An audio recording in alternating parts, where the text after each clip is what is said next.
Hola, ¿qué tal amigos? ¿Cómo están? Un gusto saludarlos en estos ejercicios que realizamos de manera recurrente para conocer algunos personajes, algunas historias, algunos casos de quienes tienen que ver con la vida pública, política en nuestro estado y de manera particular aquí en la capital. Y pues un gusto platicar aquí con un amigo muy especial. Héctor, ¿cómo estás? Muy bien, Pico. Muchísimas gracias por venir aquí a cubrirnos y a platicar, por tener la confianza de venir a mi casa, a tu casa. Muchas gracias por estar. Oye, pues un tema importante, bueno, por aquí tenemos ya los cubrebocas en esta sana distancia y en este ejercicio y digamos como se habla mucho, tratamos de hacerlo de esta manera, pero aquí los tenemos. Primero me gustaría platicarte y preguntarte quién es Héctor Pérez. ¿Cómo es que de repente tú apareces tan joven en algunos escenarios políticos? Quizá la referencia que mucha gente tiene o tenía de ti es cuando en un tema inusual tú intentaste ser candidato a diputado local de manera independiente. Y lo digo de manera inusual porque es muy complicado pensar en una candidatura independiente, fueron muchos requisitos y tú estuviste, digamos, ahí en este ejercicio. Mucha gente te ubicó a partir de ahí y después una serie de responsabilidades que has tenido. Pico, me haces una pregunta que es larguísima. Soy hijo de profesores. Mi papá es de la Tierra Caliente y mi mamá es de la Ciudad de México. Crecí aquí en Chilpancingo, aquí estudié primaria, preparatoria, terminé en el Cebetis y me fui a estudiar a Ciudad de México Derecho y Ciencias Políticas. Estudié Derecho en la Universidad del Valle de México, Ciencias Políticas en la UNAM y al mismo tiempo empecé a trabajar en el Senado de la República. Estuve ahí 5 años, todo lo de la universidad.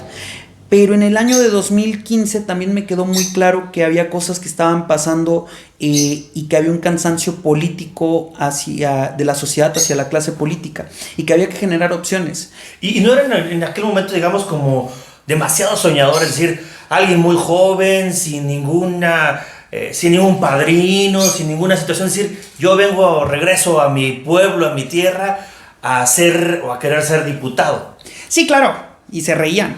Y fue complicadísimo y la gente el primer momento de pensar 2015 rumbo a 2018, los primeros años fueron durísimos, no funcionaba, no sucedía, pero con mucha construcción, con mucha estrategia, acercarnos a las universidades, acercarnos a las preparatorias, acercarnos a los que iban a ser los votantes del 2018, nos funcionó a empezar a generar una caja de resonancia que nos permitió legitimar la aspiración. Y también hubo una ruta de construcción con medios de comunicación, hubo una ruta de hablarle mucho a través de estas redes sociales a la gente y que se dieran cuenta que a pesar de ser joven traíamos muy claro qué podíamos hacer por Chilpancingo y cuáles eran las funciones de los diputados y cómo desde el encargo legislativo íbamos a poder construirlo. Y fomentando el tema antisistema, porque estábamos muy cansados de los partidos políticos tradicionales. ¿Y qué fue lo que pasó ahí en tu caso? Porque tú hiciste este esfuerzo, cumpliste con requisitos, hiciste lo que tocaba y al final no pudiste tener esta candidatura. Juntamos 3,804 firmas de ambos distritos, hubo firmas del distrito 2 y nos pedían 2,600. La recolección fue muy rápida, muy rápida. Juntamos en un mes estas firmas, pero además nos decían, oye, regálales cosas, ve a las colonias y consigue dinero para dar juguetitos y demás, y yo me negaba. Yo creo que esa fue una campaña hasta cierto punto necia, soñadora, porque a pesar de saber que así íbamos a conseguir firmas muy rápido, yo dije, eso no es por lo que entramos a este proyecto. Y también nos decían, es que si tú te metes por esa vía a las colonias, vas a generar... No te van a recibir si no llevas algo. No te van a recibir. Nos ponían muchas trabas y nos atoraban.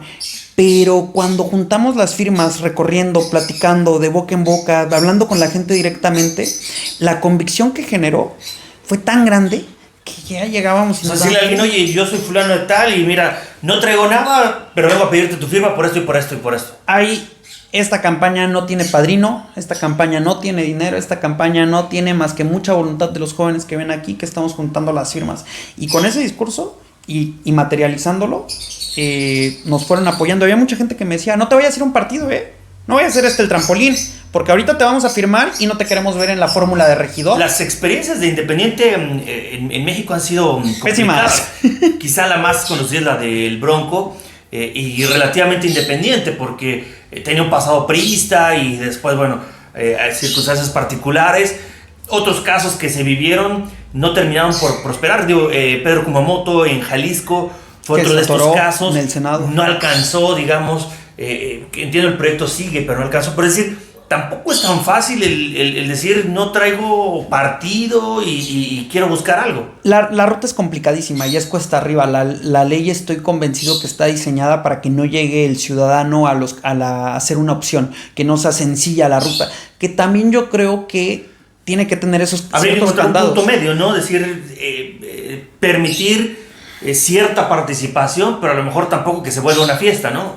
Yo creo que el número de firmas es una fórmula correcta, pero le ponen cierta complejidad que no es inherente a la representación ciudadana.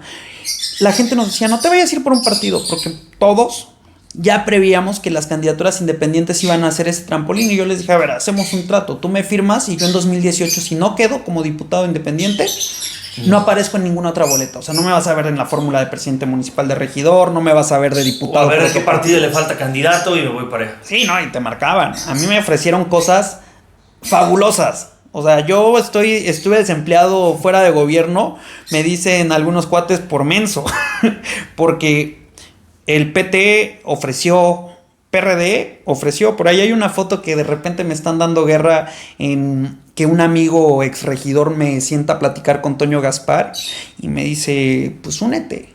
Y le agradecí la invitación, o sea, le dije, está chido, no es nada incorrecto, sí, pero le dije, claro, no voy a tu campaña, yo no voy a ese proceso.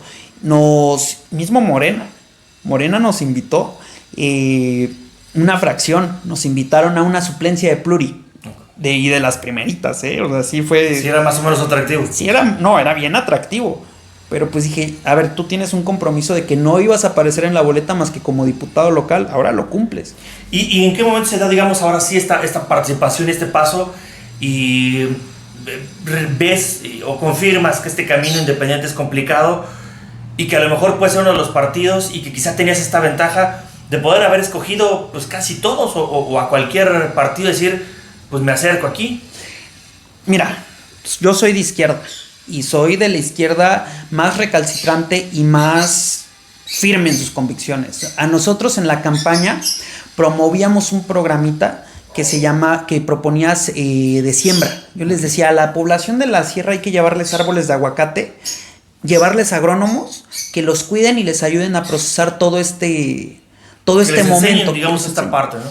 Y el presidente hace algo que se llama Sembrando Vida, que es exactamente eso. Yo decía, adopta un estudiante, vamos a hacer que los jóvenes de Chilpancingo entren a las dependencias públicas y privadas a trabajar, que les consigamos una pequeña bequita y que sean las dos cosas, porque además en mi experiencia, al haber trabajado en el Senado, pues me dio mucha perspectiva de qué tenía que hacer, entonces quería replicar esa experiencia. Hoy hay un jóvenes construyendo el futuro, pero además en la misma elección en el 2018 yo tenía claridad de que el presidente era de izquierda, López Obrador es de izquierda. Yo tenía que demostrar por qué podía valer y porque veía que la ruta independiente, que además ya habíamos caminado, era una ruta muy legítima y que también podía sumar a la transformación de este país. En 2018 llamé el voto por López Obrador, pero además, pues bajo este compromiso que hice, pues no podía acercarme. Me quedé un año en la academia, después trabajé un año en el Club de Fútbol Cayos Blancos, con un tema de orientación vocacional con los jóvenes de fuerzas básicas, y después recae la invitación del maestro Pablo Amílcar Sandoval, en ese momento delegado federal, de acompañarlo a la delegación para ver algunos temas de programas, rebotar algunas ideas, ayudarle con un poco de atención a prensa, que además la prensa caía y lo buscaba muy, muy seguido. ¿Cómo fue llegar a esta parte de la delegación y conocer Guerrero desde otro punto de vista? Pues seguramente conocías y conoces Guerrero, pero no es lo mismo en un plan turista, en un plan familiar, a ir y con la delegación atender y conocer tanto lo bueno como a lo mejor los vicios que puede haber. Fíjate que fue una experiencia bien padre, porque además nos tocó también el proceso de pandemia fuerte y confirmar cómo el apoyo social, que además creo mucho en él, porque Brasil nos dio ejemplos de que eso funciona, el dar dinero a la gente sin decirle para qué se lo gaste, lo enfocan en desarrollo de la gente. Brasil sacó 20 millones, 40 millones de pobladores de la pobreza gracias a ese tipo de apoyos con Bolsa Brasil. Y tocó una transición también complicada, Héctor, porque el esquema federal que había hasta antes de 2018 era uno, y de repente se da esta polémica de decir, a ver, las delegaciones se concentran en una sola y cambian y hay una forma diferente. Hay quien dice que es buena, hay quien dice que no, pero lo que sí es cierto es que era diferente a lo que se estaba hecho y es como más complicado cuando hay un cambio. Por aquí entre mis documentos, creo que ahí debe estar, hay un documento que hizo la ONU en 2001. Es un documento que propone qué hacer y qué no hacer para abatir la desigualdad y la pobreza. Lo checamos, lo publicamos. Si tú revisas todo lo que dice que sí hay que hacer, es lo que se está haciendo el gobierno de López Obrador. Si tú revisas todo lo que no hay que hacer, es lo que hacía el gobierno de antes de 2018. Ahí te dice, no construyas aeropuertos, eso no va a abatir la pobreza. No construyas autopistas, eso no abate la pobreza. Construye caminos rurales, como los están construyendo. No hagas esto. Es muy bueno porque hasta tiene una tablita que si quieres al ratito la buscamos para que se publique ahí en los comentarios, que dice clarito esto sí y esto no. Y ver cómo están funcionando esos programas que se volvieron masivos, que están beneficiando a 1.200.000 guerrerenses, 1.300.000 fue el número en el que nos quedamos con todos los programas sociales en Guerrero, y ver cómo transforman la vida de la gente, cómo les cambia la vestimenta, cómo les da una vivienda, una vida digna, cómo hay programas que impactan durísimo. Yo creo que los CACs de Sembrando Vida, programa estrella de este gobierno, el presidente andaba el sábado visitándolos ahí en Petatlán, van a generar grandes franjas de riqueza, como la reforma agraria en un momento, sí. Generar que estos grupos que van a cuidar con dinero público durante 6 años para que siembren y tengan árboles frutales y maderables, eso en 50 años va a ser lo que es Atoyaco y mango. Porque además el caso de Guerrero tiene esa gran ventaja de tener prácticamente por región, por distrito, por municipio, una potencialidad muy grande en coco, en mango, en arroz, o sea, prácticamente donde te pares hay algún producto, algún tema que pueda hacer competir a nivel nacional. Y además esa fórmula es muy ganadora, porque el agave, por ejemplo, tarda 5 años para que desde que siembras hasta que lo puedes cosechar. Entonces el programa es una opción de decir, bueno, con lo que se produce en esta región, mantengámoslo durante 5 o 6 años, y en el último año del programa, cuando te vamos a retirar ese apoyo que estás recibiendo, ya te damos tu ahorrito para que sigas y tu planta ya está lista para... Digamos, ya esa transición. Yo lo digo hoy y que se quede guardado. Yo creo que en 20 años vamos a ver gente muy rica a partir que de lo que empezó como haciendo. Campesina de Sembrando Vida. Y eso podríamos hablar de 1000 ejemplos, pero hay alguien más apto para hablar de ellos. ¿Qué pasa? Porque te toca este recorrido en la delegación, entender, implementar, aplicar los programas y todos estos ajustes, y de repente también se da esta salida de Pablo Sandoval de la delegación, tú acompañándolo a un tema también completamente distinto, de pensar en un proyecto político que, más allá del resultado que se tenga en estos momentos, creció muchísimo, sí, hay que decirlo, y que sumó y que generó esta discusión en el caso de Guerrero, de la política, más allá de la simpatía que cada quien pueda tener. Es innegable que generó discusión, que generó atención, y que fue, digamos, otro tema completamente distinto de la administración pública federal a la campaña o a la precampaña o al activismo aquí en Guerrero. Fíjate que las campañas sí las conozco bien. Ahí, desde el Senado, pues, estaba muy chico, pero buscaba ser muy activo en lo que hacía. En el Senado visité campañas de candidatos a gobernadores de la misma gente con la que trabajábamos y les decía, oye, ¿me puedo ir las vacaciones con ustedes? Sí, vente. Y nos íbamos a los estados y conocíamos las campañas. Aquí mismo en Guerrero anduvimos recorriendo en algún momento muy intensamente. También me tocó recorrer la República también en un proceso de campaña similar. Entonces las campañas las vamos entendiendo. Y ahora ver la campaña que se hizo con esa intensidad, nos aventamos una campaña constitucional. Nos vamos de la delegación en octubre 1 y terminamos el 30 de diciembre, que fue la fecha fatal. Y eso son 3 meses de una campaña constitucional muy intensamente. La verdad es que fue muy emocionante. Yo soy de un grupo de ciudadanos guerrerenses que a mí me gusta el término pablistas, somos pablistas, porque sandovalistas, no sé. Quizás es más genérico también. Es más genérico, pero no, me gusta la frase pablistas, que nos declaramos abiertamente pablistas y consideramos que esa era la mejor propuesta para el gobierno de Guerrero. Bueno, pues han dado definiciones que hoy están muy turbias porque una fiscalía le ha fallado al pueblo de Guerrero. Yo creo que aquí la única que está fallando fielmente es una fiscalía, que nos ha enrarecido otra vez un proceso electoral a los guerrerenses, que parecía que por fin íbamos a tener un proceso en el que los partidos decidieran sus candidatos, hicieran sus procesos internos y se definiera. Pero lo que ha hecho la inacción de una dependencia nos está generando un proceso muy raro. Yo no quiero hablar mal de ningún miembro del partido Morena porque sería atacar al proyecto de nación, pero sí creo que hay una fiscalía que le está fallando al pueblo de Guerrero. Tuvimos un proceso padrísimo, que se levantó el ánimo, que vimos cómo la gente se acorpó, cómo se le acercó al maestro Pablo Amílcar. Yo creo que es la mejor propuesta que puede tener el estado de Guerrero. Es un hombre muy trabajador, muy entrón, muy íntegro. Sí. ¿Y qué pasa con este tema? Porque esto que lograron durante estos meses de construir, digamos, este proyecto, y que llamó la atención porque tuvo adhesiones de gente que militaba en el PRD, de gente que ya no estaba en la política, de gente del mismo Morena que dijo yo voy en esta línea, yo voy en esta ruta. Es decir, se armó una estructura y un grupo muy grande de muchos diputados, estamos hablando quizá en los números prácticamente la mitad de lo que es Morena hoy en Guerrero estaba en esta parte. Si hacemos la cuenta de los diputados, de los presidentes municipales, de los activistas, ¿qué pasa con este tema? Porque si bien hay una designación pública de quién será el candidato, pareciera que de ahí al registro y de ahí a la elección todavía faltan muchas cosas. Ese tema legal puede modificar también, quieras o no, el proceso. Pero ¿qué pasa, digamos, con esto que reunieron y que lograron conjuntar?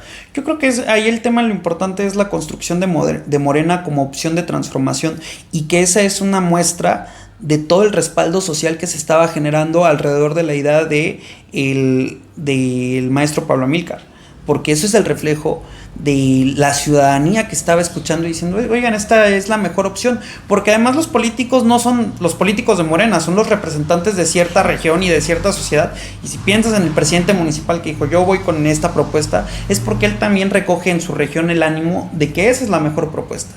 Yo creo que hay un camino muy largo por delante. No hablo nada más del proceso electoral, creo que hay un camino muy largo a transitar, y que el pablismo tiene que estar preparado para seguir construyendo Guerrero.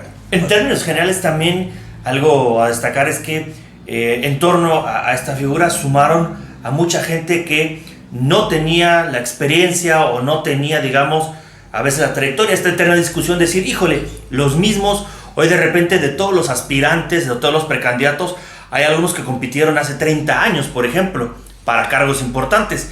Y hay otros que de alguna manera han ido surgiendo, y quizá el entorno a Pablo Sandoval, a este pablismo, más allá de, insisto, de las simpatías que alguien pueda tener, pues era gente que a lo mejor era de las primeras incursiones públicas en temas políticos. No era alguien que dice, híjole, este tiene ya 20 años de trayectoria, ha tenido 50 cargos y se viene a sumar. No, era mucha gente que a lo mejor tenía algún intento, algún pasado, pero quizá no tan amplio como en muchos otros casos. Lula da Silva dijo, todo mundo se puede convertir en un gran político. No limita el de dónde viene, ni qué hizo, me refiero a la trayectoria personal. Venir un campesino, una maestra de primaria que llega a secretaria de Educación Pública Nacional, y por poner algún ejemplo, eso no limita que se pueda volver un gran político. Claro, hay que checarlos, porque también no todos se vuelven grandes políticos, y hay unos que llegan y se comportan de la misma forma. Pero efectivamente este movimiento a mí me encanta, me gusta donde vivimos, porque hay todo este empoderamiento de mujeres. El maestro Pablo tenía un cuerpo de directores de programas mayoritariamente de mujeres muchas mujeres de todo el estado, Sí. talentosas y con posicionamiento y con trabajo, que coordinaban los programas. Al interior del grupo se nota la presencia de la mujer. Los jóvenes, me encanta el papel que desarrollan los jóvenes en este grupo, porque todos los veo trabajando con funcionarios, acompañando diputados, subiendo por el estado, recorriendo, yendo a su universidad y saliendo a correr a meterse al Congreso, o saliendo a correr a una presidencia municipal, o siendo servidores de la nación. Y eso, para mí, es el cambio que justo hablas en esta fracción, que se nota que son gente muy distinta a todos los que la componen. Y es que de eso se trata. El movimiento no se puede llenar de los viejos políticos. Si se tratara de ganar elecciones, pues busquemos a Richard Barrientos y postúlenlo por San Jerónimo, y seguro gana. Sí. Pero de eso no se trata. O busquemos a Jorge Salgado y postulémoslo por Morena y seguro gana. Pero de eso no se trata el movimiento. Tenemos que generar todos estos nuevos cuadros y todos estos nuevos perfiles que pueden ser una opción real para la gente y que se siente identificada con ellos. Ahora, en tu caso, ¿qué pasa? ¿Concluye o hay un impasse en medio de este tema, la definición? El 30 de diciembre Mario Delgado hace un anuncio. A partir de ahí, bueno, pues se torna o toma otra ruta esta actividad, pero en tu caso, por lo visto, decides regresar, despegar un poco del tema de Pablo y regresar aquí a Chilpancingo, a colonias y algunos temas, reunión con algunos de las figuras aquí que hay en la capital de Morena. Sigo teniendo funciones, no hemos dejado, pero sin duda ha habido un espacio para dedicar un tiempo a Chilpancingo. Esto yo le agradezco muchísimo a mis compañeros de Chilpancingo, a los ciudadanos de Chilpancingo, que desde que me veían que andábamos en los grupos de Morena fue como, oye, ¿vas a ser candidato? Y yo les decía, no, yo estoy concentrado acá en mi trabajo y demás. Pero siguió creciendo esta idea y acercamientos. Vamos a registrarnos. En 15 días nos vamos a registrar por el Distrito 1 de Chilpancingo para contender y para ir al ejercicio de encuesta de Morena. Eso es una decisión tomada que me pidieron, que me invitaron, que me dijeron deberías de participar en el proceso interno de mis compañeros de Chilpancingo, y que al final me sorprende porque yo andaba haciendo una cosa totalmente distinta, que al final dentro del pablismo, cuando platiqué con compañeros, con amigos, con ciudadanos, me dijeron, pues es que sí, participa. Y yo, pero no andábamos pensando en esto, pero algo siguen viendo y algo siguen pensando que la gente nota, que dice, tú deberías de participar en el proceso. ¿Cómo hacer, Héctor, para que no se repita, digamos, en la escala de Chilpancingo, del Distrito 1, lo que de repente hemos visto en el sentido de que se vuelve demasiado tensa, demasiado ruda a veces esta lucha, pensando o con la idea, muchos pensaban de que automáticamente era más difícil o sería más difícil el proceso interno que lo de afuera, y que a lo mejor de la aspiración que puedan tener todos y de esta idea se logre llegar y tener un consenso y un proyecto, decir, a ver, si es por encuesta, pidamos encuesta y aceptemos, si es, digamos, por algún otro tipo de procedimiento, determinarlo, y que entonces pueda ser, digamos, este proyecto no solamente de una persona, sino en general. Pues yo te diré lo que estamos haciendo. Estamos acercándonos a diferentes actores limpios, gente limpia, gente buena para Chilpancingo, y platicando sobre que nos vamos a registrar. Yo creo que todos nos tenemos que registrar, todos los que queramos. Este tema de que de repente ven mucha gente registrándose, la verdad es que donde hay democracia hay escándalo. Donde todos podemos participar, piensen en el salón de clase con el maestro buena onda, todos gritan, todos hablan, pero aprendes.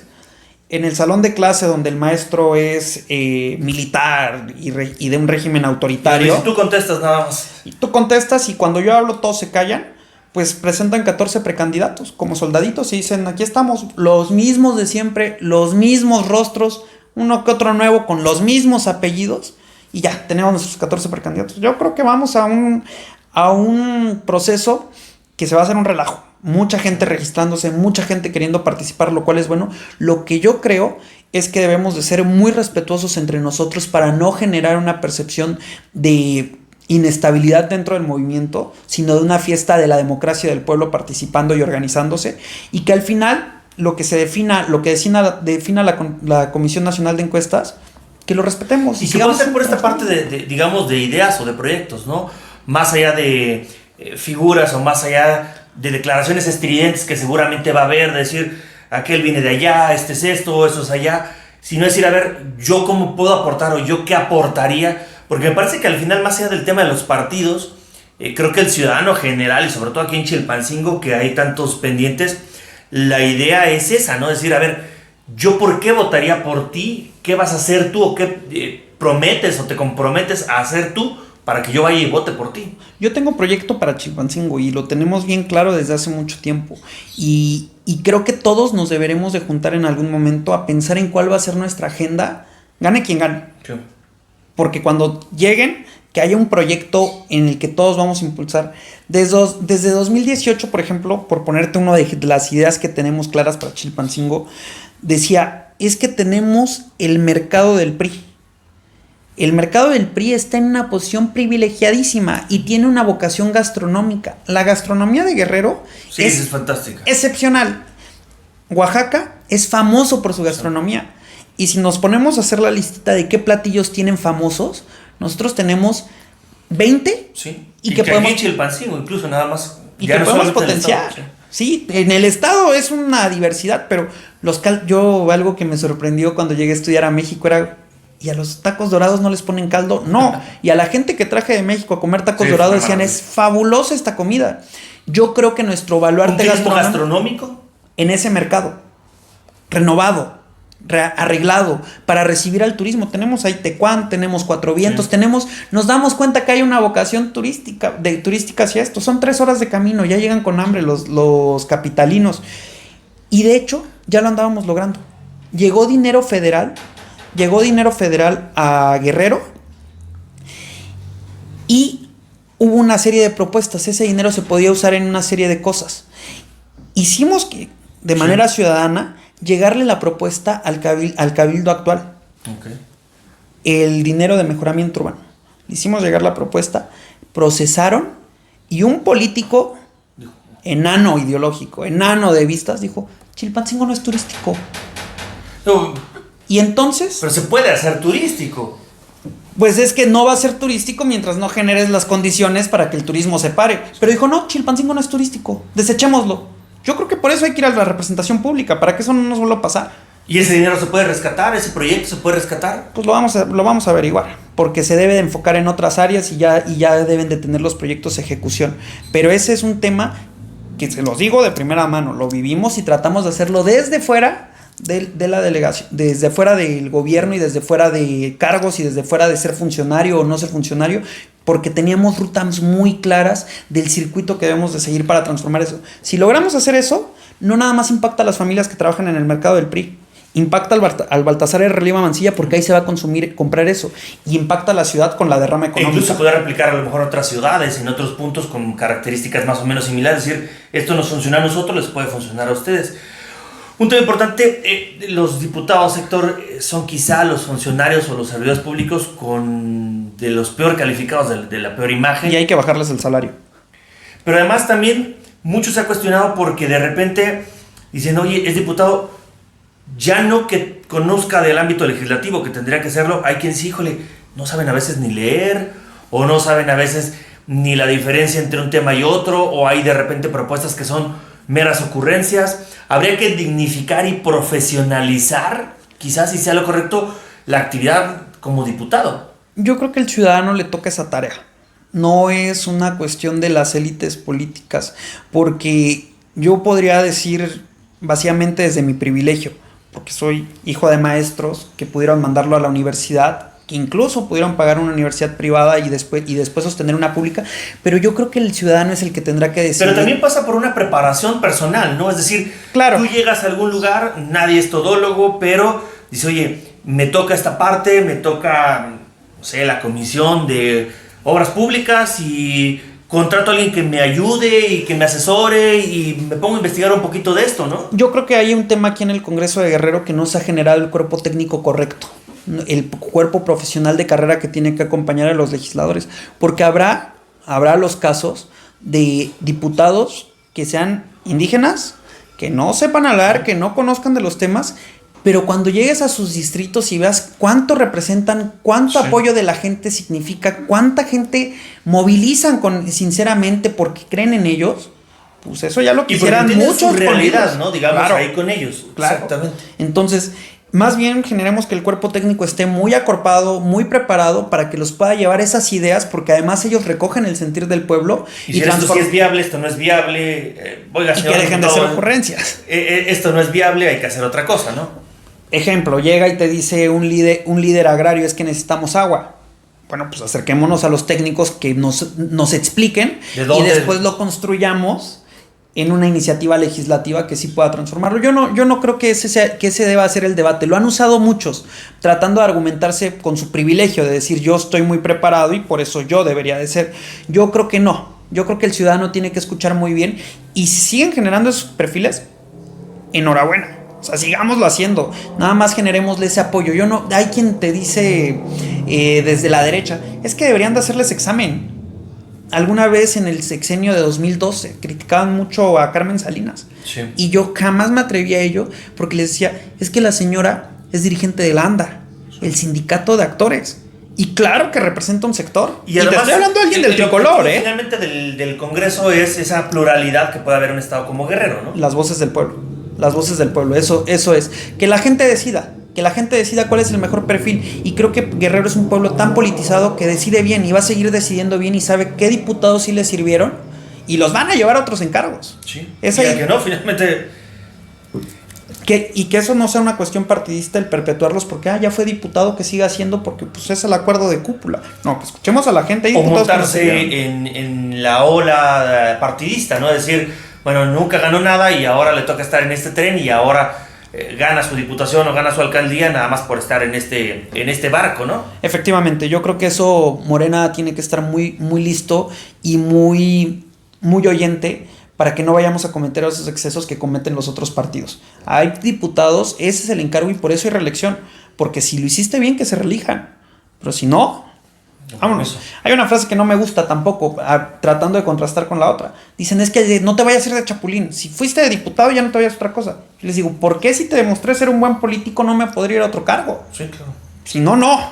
Finalmente esa sería la mejor calificación, ¿no? Es decir, quien gana una elección o quien tiene un cargo lo deja y busca otra, puede ser un buen termómetro. El problema es que actualmente los partidos de enfrente siempre pusieron ese ejemplo. Ser muy malos políticos y seguirlos viendo en las boletas y seguirlos viendo en el partido. Había condiciones diferentes, no había una menor competencia. Claro, yo espero que ahora que estamos en este proceso eso sea un termómetro y tomemos muy en cuenta a la ciudadanía también por sus percepciones malas. Sí, ¿no? Héctor, pues ¿qué viene? Confirmas este registro en algunos días y me parece que más allá del el resultado te veremos mucho más activo, mucho más participativo en actividades y en temas que tienen que ver con Chilpancingo. Fíjate que hay gente que me ha escrito en redes, me ha puesto, oye Héctor Pérez, pero tú te desapareciste y no te vimos, y ahora que es tiempo electoral, ahora quieres venir. Yo lo que les planteo es, estuve trabajando como profesor un año. Yo creo que esa es la actividad más noble que se puede hacer. Si de los 100 alumnos, 200 alumnos que tuve, alguno se fue con una chispa de cambio, este estado ya ganó. Estuvimos trabajando para los guerrerenses. Después estuvimos un tiempo fuera porque la lana se necesita. Uno necesita trabajar y te hacen una oferta como la que nos hicieron. Además de trabajar en un tema de fútbol nacional que fue una cosa sensacional. Y aprendí muchas cosas que después las vamos a implementar aquí en Chilpancingo. Vamos a hacer que haya un desarrollo deportivo serio. Un tema de canteras, un tema bien pensado. A mí ese es un tema que aprendí muy bien allá y lo vamos a traer. Y después estuve sirviendo un año aquí para los guerrerenses, sin hacer alarde. Eso que siempre critican, que es que llegó a un cargo o estuvo en tal lado y miren, y yo... Llegaba con guaruras al restaurante. No, y abrazo una viejita dándole... O sea, no. Incluso yo asumía que había un vocero de todo lo que sucedía, que es el que designó el presidente de la República en Guerrero, que es Pablo Amílcar Sandoval. Entonces yo ni me atrevía a subir una foto de qué estaba trabajando, dónde lo estaba haciendo, por qué lo estaba haciendo, porque había una persona que era la indicada y la designada por el presidente para hablar en su representación. Y eso Entonces, que no crean que no hemos andado en Guerrero, que no crean que no andamos trabajando y que no hemos hecho trabajo social. Lo que sí es que si esperaban que yo me gastara los poquitos ahorros que tengo en venir a tratar de comprar conciencias con un regalo, no, eso no va a pasar nunca. Cuando tengamos un salario, destinaremos parte a gestión social y será transparente cómo se está gastando ese dinero y a quién se lo estamos dando. Pero no me esperen ver en colonias haciéndolo de siempre. No somos de esa clase, estamos proponiendo hacer la política distinta y aquí nos van a estar viendo, ya nos están viendo y nos van a seguir viendo en Chilpancingo. También les digo, estamos preparándonos para un ejercicio de popularidad que plantea Morena. Dicen, la designación es por un ejercicio de encuesta. Nos vamos a preparar fuerte, nos estamos organizando con amigos, con mi familia para tratar de hacer una muy buena construcción rumbo a la designación y lo vamos a hacer. A mí me decía mi abuelo, si vas a hacer algo, que seas el mejor. Entonces así vamos a seguirlo. ¿Dónde pueden ponerse en contacto contigo? Activo a través de las redes sociales como todo joven. Mi WhatsApp 7471-505964, aquí va a aparecer. Mi Facebook, Héctor Pérez. Héctor Pérez GRO, para que les aparezca la página inmediatamente. Héctor Pérez GRO en Twitter, Héctor Pérez GRO en Instagram, todo está igualito. Entonces, mándenos mensajes, ¿no? También digo, habrá muchos jóvenes, mucha gente que tenga esta inquietud de poder conocer, de poder platicar contigo, de poder a lo mejor incluso hasta debatir. De repente también te veo que en algunas redes haces comentarios y todo esto, y que me parece sano, ¿no? Finalmente este ejercicio de poder platicar y de poder estar en contacto con la gente. Invítenos a sus colonias. Yo voy con un equipo siempre muy reducido, voy con dos amigas que me acompañan, nada más porque estamos en época de pandemia. A mí que me gustaría hacer una convocatoria ahorita, todos súmense y vamos a recorrer 20, 30 jóvenes como lo hicimos en el 2018 las colonias, pero hay que ser muy respetuosos. Invítenos a su colonia, a su casa, con sana distancia, platicamos, debatimos, nos escuchamos, estamos recorriendo a todo lo que da. Recordándoles que tenemos una muy buena opción para Chilpancingo, una opción de hacer la política diferente, porque tiene que haber un cambio total en cómo se procesa la política para que haya cambios verdaderos, y nos estamos organizando al interior de la izquierda para lograrlo. Pues Héctor, agradecerte por recibirnos aquí en estos minutos y platicar, y estaremos al pendiente, en contacto, porque creo que vendrán muchos temas más todavía interesantes. Federico, muchísimas gracias por venir a esta tu casa y muchas gracias a tu auditorio. Hecho. Saludos a todos, estén pendientes con más temas.